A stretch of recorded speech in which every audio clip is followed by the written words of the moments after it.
Hi, I'm Maricela Garcia. I'm the Multicultural Liaison for the City of Little Rock. I'm Candy Hawes, the Victim Services Program Coordinator with the Little Rock Police Department. The reason we're here today is because we really want to focus on the services the city has available for anybody who's a victim of domestic abuse or child abuse. Because at this time in particular with the COVID-19 pandemic, there's a lot of stressors. Can you talk about that a little bit more? Absolutely. I'm sure all of us have had those additional stressors. Either you're working from home, trying to work at home with people that you're not used to working at home with, your family, in particular children. And I mean, a lot of us are now having to homeschool our children when they were attending school. Plus you have financial stressors. I mean, there's a lot of people that may not be working right now. So you've got those added stressors, which are already stressors in domestic violence situations.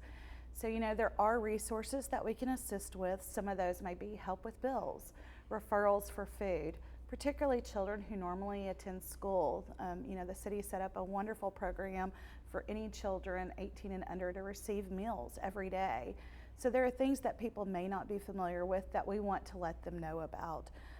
We do worry about those kids that normally have contact with adults that they're not right now, either teachers, daycare, even medical providers. General checkups at the doctors aren't happening.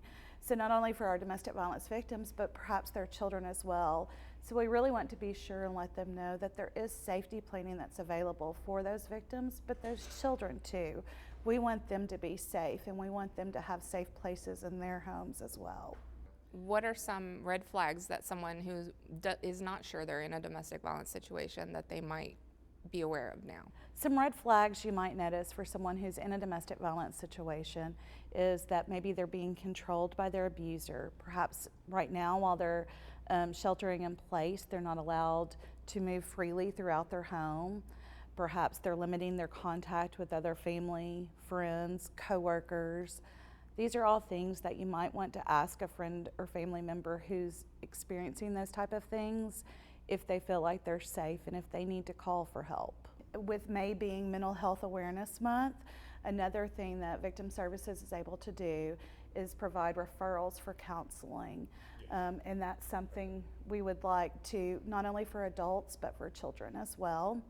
So as we enter the month of May or get ready to, we can look at mental health awareness and knowing that those referrals are available to people who may have been in a domestic violence situation.